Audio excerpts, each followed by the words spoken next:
promo.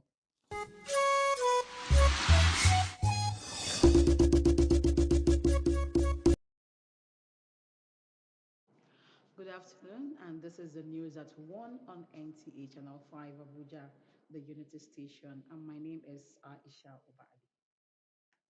The attention of the presidency has been drawn to some fake news on social media about an arbitration proceeding in Paris to which the Nigerian government is a party. The private proceeding, which should not have been reported in the media, is entirely confidential until the international arbitrators decide.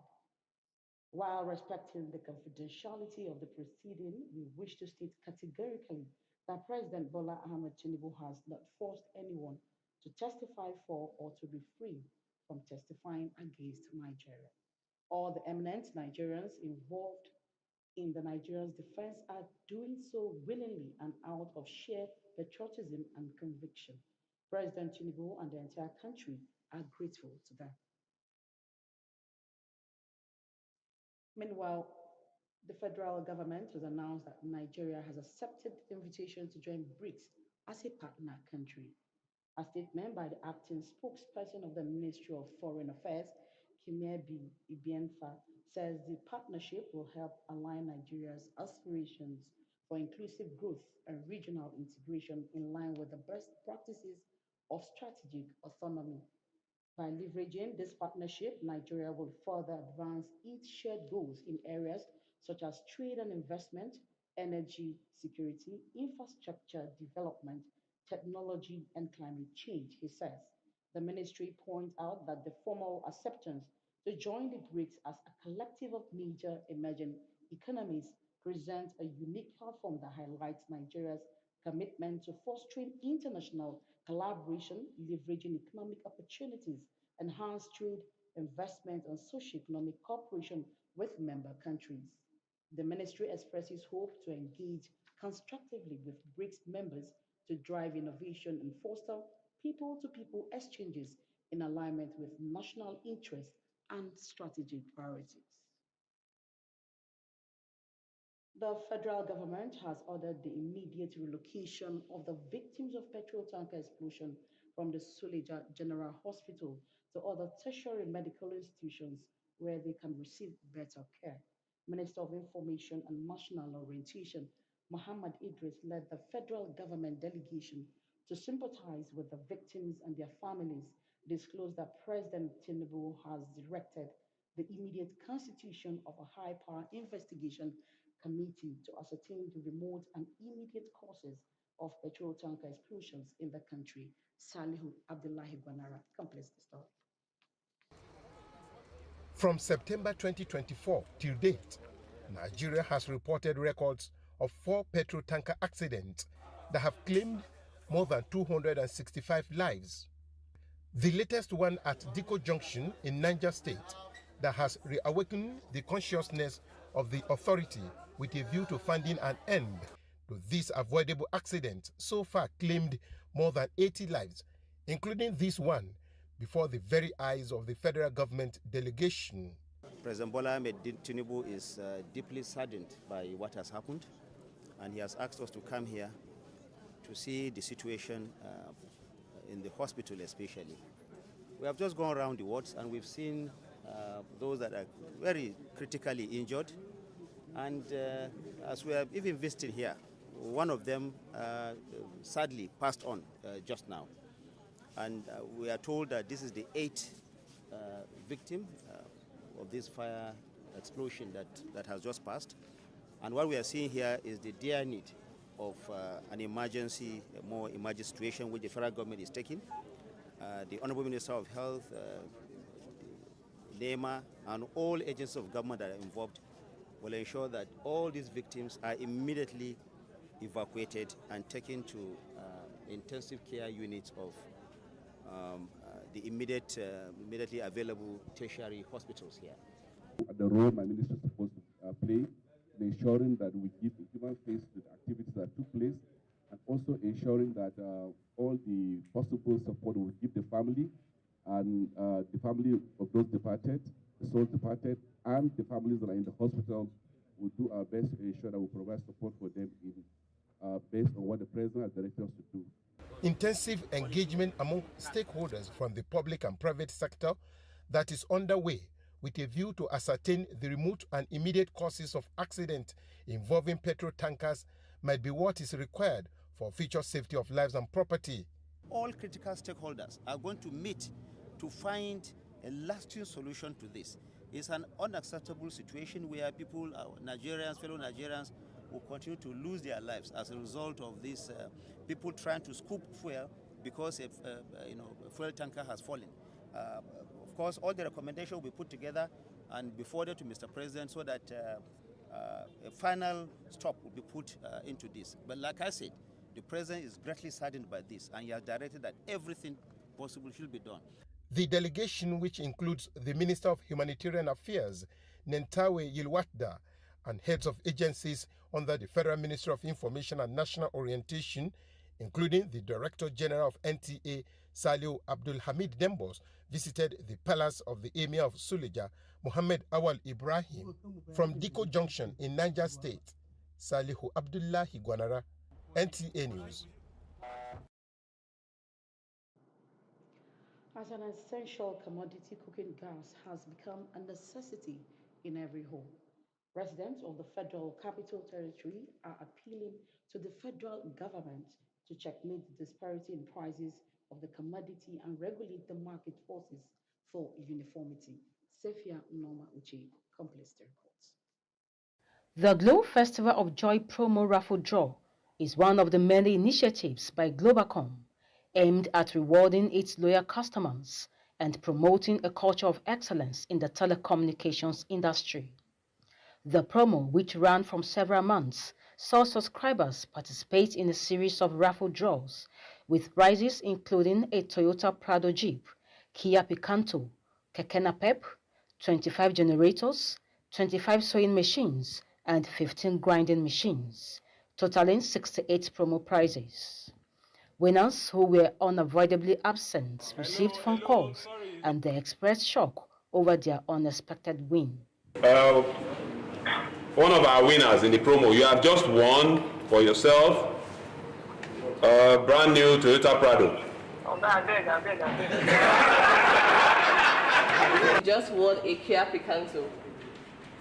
Wow! Yes, sir. Yes, I like that. Wow! Congratulations, you just won a Keke Napep. Yes, sir. Sounds right. You know, it's a promo, and one person must win, but it's a good one, it's a transparent one, so I'm okay. Globacom's head of division Northwest, Mr. Kazim Kaka, expressed the company's delight at the success of the Festival of Joy initiative as a way of giving back to society. The essence of this promo is actually to appreciate our subscribers. You know, they've come this far with us. So every year we do Festival of Joy promo to appreciate them and celebrate the Unitides with them. You know, it's a transparent draw, which is drawn by picking the winners from the bucket of those that are actually opting for that promo for the different segments of it. Like what you saw now is we have a bucket of people that opted in for the Prado, which is being done by star 611 hash. When you do that star 611 hash, it will give you a prompt. Do you want to participate in the Prado or the Picanto or Keke Napep, etc., etc.? So whichever one you pick, that forms a bucket. The Glow Festival of Joy promo is open to all new and existing customers across Nigeria. In Abuja, Sandra Akeme, NTA News. Well, that was Sandra, where a lucky winner went home with a Toyota Jeep in a raffle draw promo. And now let's go back to our earlier reports where residents of FCT are appealing that government check the disparity in prices of cooking gas by Sefia Noma.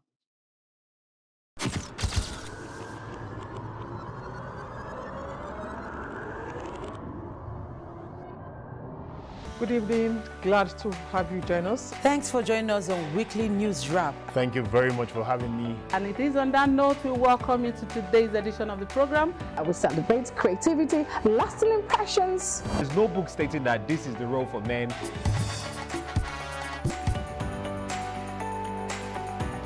On the news. On the news at 7. The news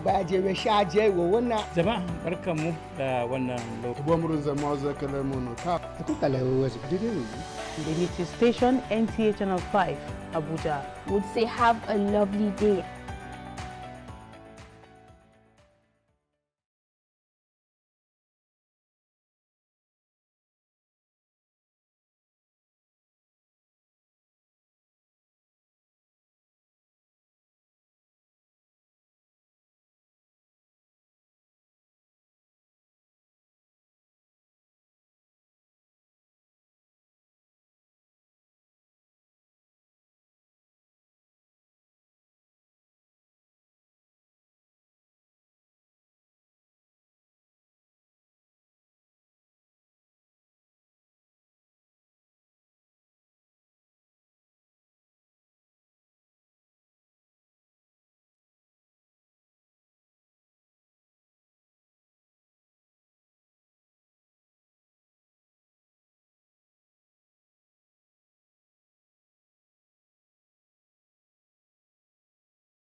Thanks for staying with us, and we apologize for that minor technical hitch. And now moving on to other stories. As an essential commodity, cooking gas has become a necessity in every home. The president of the Federal Capital Territory appealing to the federal government to checkmate the disparity in prices of the commodity and regulate the market forces for uniformity. Let's join Sefia Noma Uche for that report.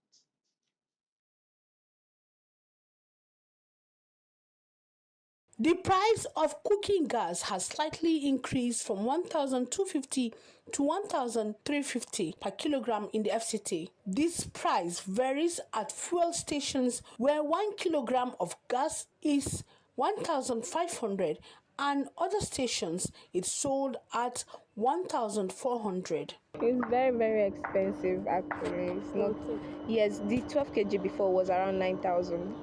And now it's 16,000. So it's very expensive. The money is not available, but gas is necessary to buy it. Gaskiya farashin gas yanzu ya karu ba kamar da ba, da muna samun shi 950 zuwa 1,000. A 12.5 kilogram, which goes for 16,500, residents say is a bit on the high side. Even though residents refill according to their pockets, they still yearn for government to regulate the price of cooking gas. In Abuja, Safia Noma Uchi, NTA News. Now on safety.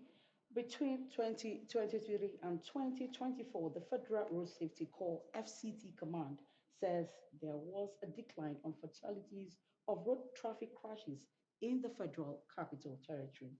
Correspondent Odiri Ogboru Arutere rules out activities of the FRSC FCT Command in the year 2024. Towards safeguarding lives from road traffic crashes and achieving the mandate of the FRSC has been a task which leadership of the command continues to commit all efforts. As the FCT command takes stock of the past year, the record indicates a consistent improvement over previous years. FCT Command under Sector Commander Shori Mota is engaging series of enlightenment and sensitization training with enforcement in order to record significant milestone in reduction of accidents. So if you look at the whole statistics for the year between 2023 and 2024, there's a general decrease of about 20.65 or 65%. So there's a huge improvement over 2023. Of course, the year 2024, the FRSC strategic goal was to reduce fatalities, across the country by 5%. And so in the FCT, in our own case, we have achieved our goal and even much more. The command's Operation Karara was introduced in the year under review by the Enforcement and Control Unit to instill discipline on earning roads users, especially at junctions. The results are a total of 1,988 persons were apprehended for traffic light violation. FCT is a model city. We cannot have haphazard or disorganized movement of goods and passengers. You see some people have even gone to the extent of carrying people on the roof of the vehicle, which is highly unacceptable. And so what I've decided to do this time around is going to be all engaging. If you see there is roughness on the major road, overspeeding.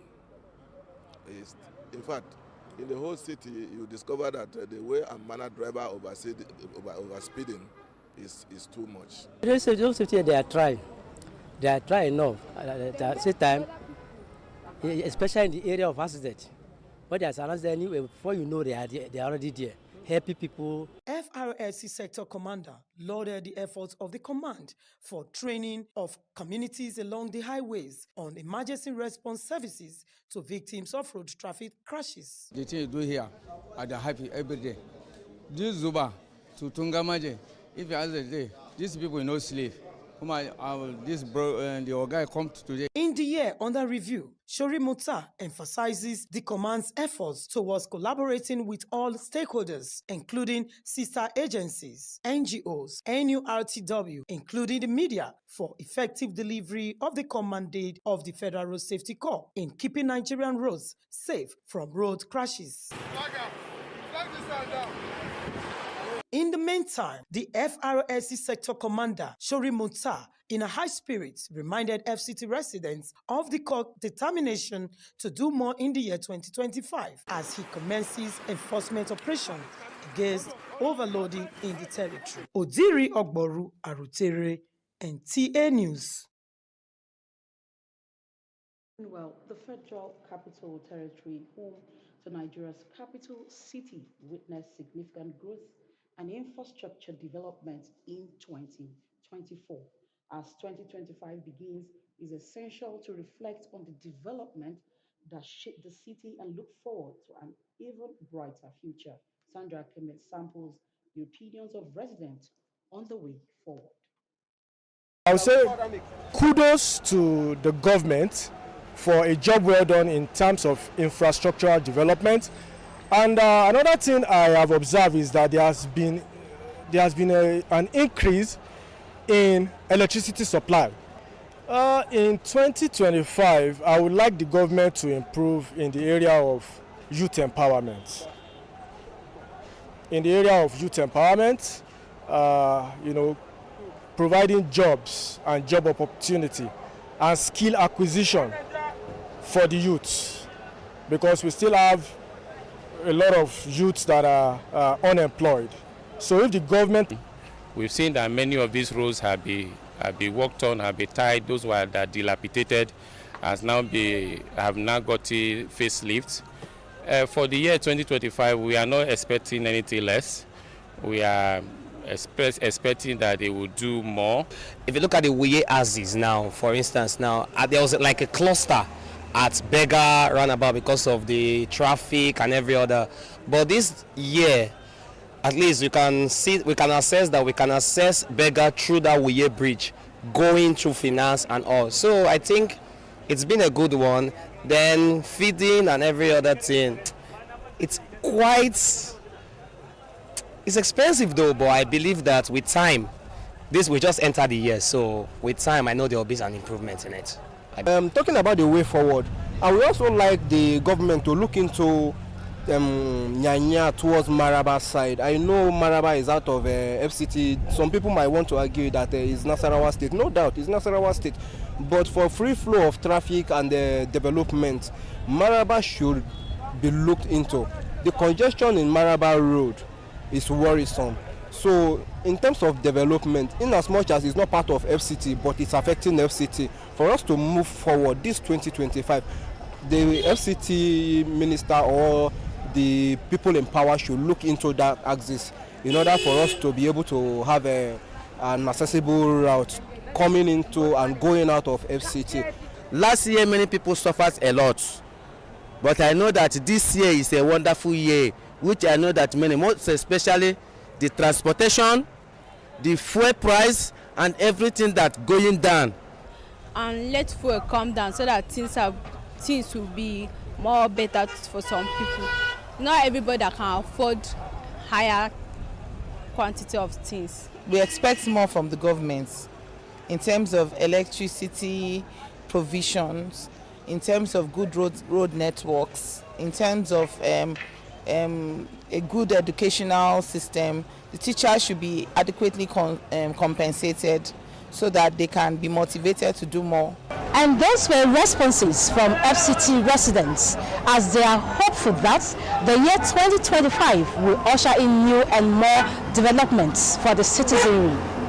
In Abuja, Sandra Akeme, NTA News. Now to spiritual matters.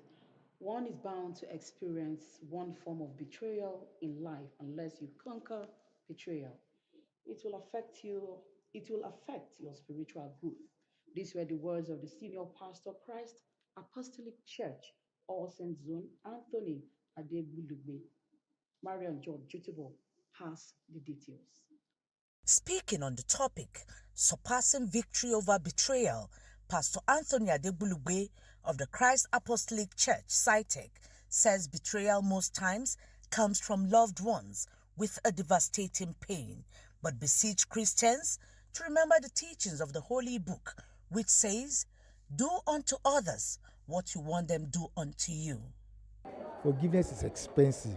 Forgiveness is tough. But once you can forgive those who have despitefully used you, those who have betrayed you, then you are on the road to freedom. And we gave the example of Nelson Mandela, jailed for 27 years. And he said, as I was leaving that prison, I knew I had to leave behind my bitterness and hatred. Otherwise, I would still be in prison.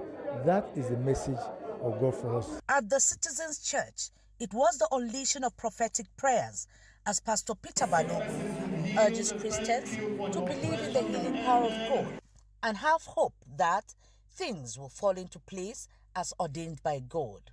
In every situation, we should keep hope alive, especially when we consider all that is happening around us on the entire globe. There's every tendency for people to begin to fear what is going to come upon the earth, what is really happening, but we can keep our hope in God. And for the congregants, it was another Sunday to be edified with the word of God. He has taught us that where there is healing, there is deliverance, and it is permanent. God doesn't do things halfway. He does it and keeps it permanent. Well, it's a message of healing. Healing is available if you believe. Words of praise and reverence to God filled the air.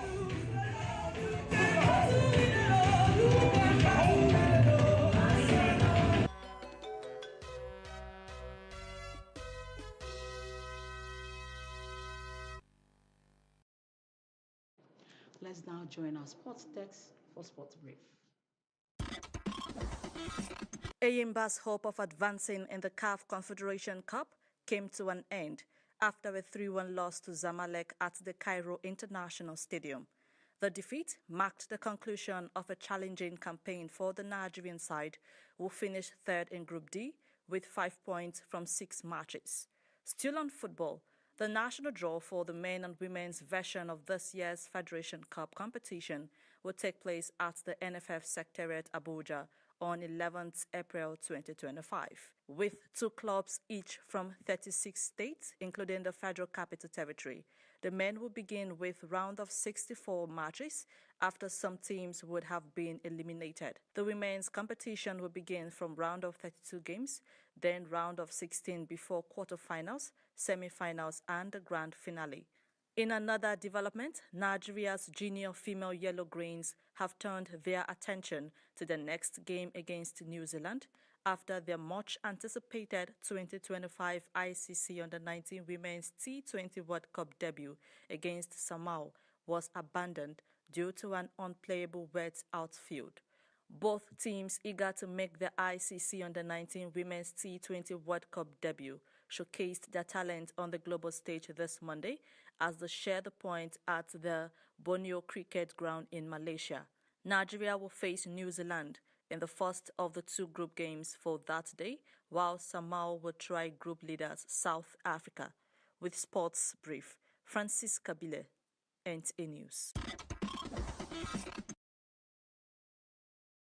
And that's how we wrap our 1 p.m. news on NTA Channel 5 Abuja. And our studio will be open again at 7 p.m. for more news. I am Aisha Uba Ali. Good afternoon.